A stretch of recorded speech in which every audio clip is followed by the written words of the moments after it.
Salut mes amis de youtubeurs, youtubeuses, bienvenue au cas pour le grand retour du magazine de culture pop super-héros Mag Autocar. On va parler l'histoire de Marvel versus DC Comics qui emporte cette année depuis 77 ans, on peut dire 80 ans après. D'abord, on va commencer par DC Comics. Quand vous savez, c'est un qui ne connaît pas DC Comics, on va parler Sotingo évidemment. Vous voyez le lingot DC Comics, là on voit à côté Batman, vous voyez la couverture. Et moi je veux parler Sotingo. DC Comics, c'était le plus gros d'édition de super-héros fantastiques qui était né en 1935.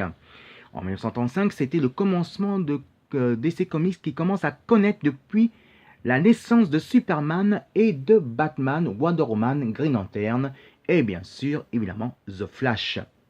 On peut dire que Superman était né en 1938, Batman était né en 1939, Green Lantern était né bien sûr en 1941 et évidemment Wonder Woman en 1942 et un peu plus tard Flash qui commençait à connaître en 1956 en 1952 avec Barry Allen. DC Comics, en tout cas, est plus proche côté, donc en grand public plus large, des adolescents, plus proche côté fantastique, plus sombre et plus violent. C'est oui, on peut dire c'est différent que Marvel. Hein. Marvel, c'est plutôt familial, et plus côté de DC Comics, c'est plus côté réservé adolescents d'arvêtés de plus de 12 ans jusqu'à 18 ans, mais on peut dire des jeunes adultes, qu'on peut dire carrément. On peut dire carrément aussi, c'est que Superman, normalement, il ne doit pas naître, il ne doit pas sortir en 1938. Pour une bonne raison, pourquoi? En fait, pour la bonne raison, quand je vous ai parlé tout à l'heure de l'histoire des comics, le commencement des comics en journal, en papier, c'est que c'est vrai que c'est vraiment une vraie histoire. C'est pas du baratin. C'est que pendant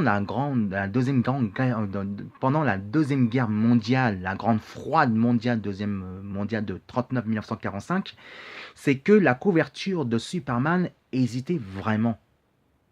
Vous allez voir sur le site de recherche de Google où vous mettez Action Comics, pourquoi évidemment que ça fait un scandale.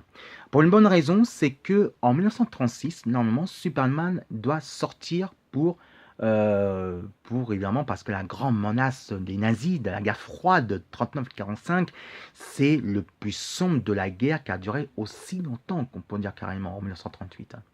Mais il y a eu le couverture de Superman où que Superman a attrapé Adolf Hitler, il a mis une paire de claques. Et ce n'est pas une blague, j'ai parlé à tous les auteurs, à tous les vendeurs, il a répondu la même chose, il dit oui, c'est bonne raison. Justement, ça fait un scandale à l'époque de ça. Ça fait un scandale parce que les Allemands ils n'ont pas apprécié où que Superman a attrapé Adolf Hitler qui a mis une paire de claques. Donc ils ont attendu 2 ans. Il est sorti en 1936, mais ils ont attendu 2 ans pour changer la couverture.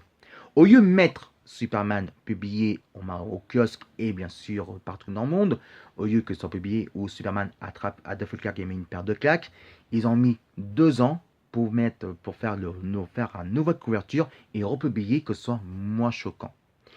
Et donc, à propos de ça, DC Comics a changé la couverture. Ils ont changé la couverture justement. Au lieu de mettre ça, ils ont mis Superman qui mettait un pain dans les marrons, justement à propos de les robots mécaniques. Et donc c'est pour ça, ils ont fait le commencement de changement de couverture en 1937 et il était publié, bien sûr, en été 1938. Et donc c'est pour ça que ça fait un scandale. Par la suite, qu'on peut dire, après, il y a eu justement un autre super-héros de légendaire, c'est bien sûr The Dark Knight de Chevalier Noir, Batman Detective Comics, qui qui était publié en 1939.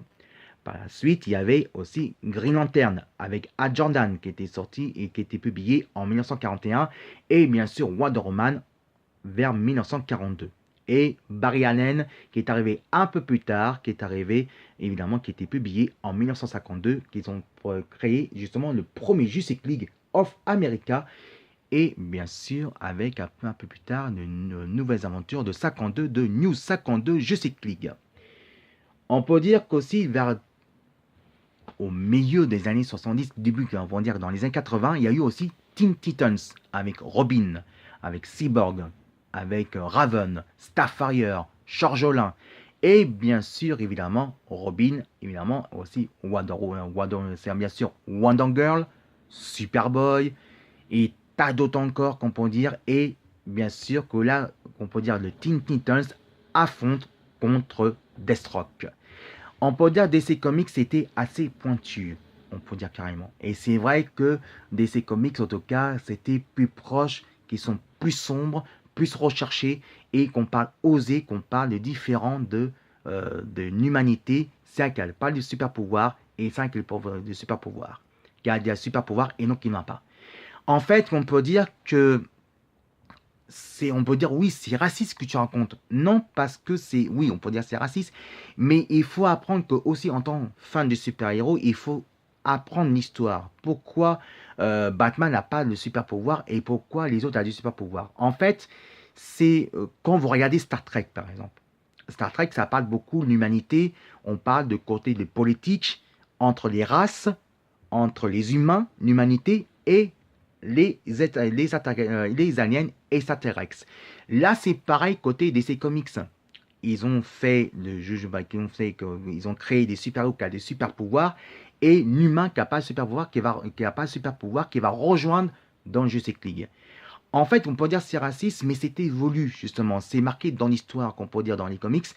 Quand vous voyez des super-héros comme Superman, justement, il peut très bien être un super-héros, qui peut être très gentil, mais la menace, ça fait peur aux gens.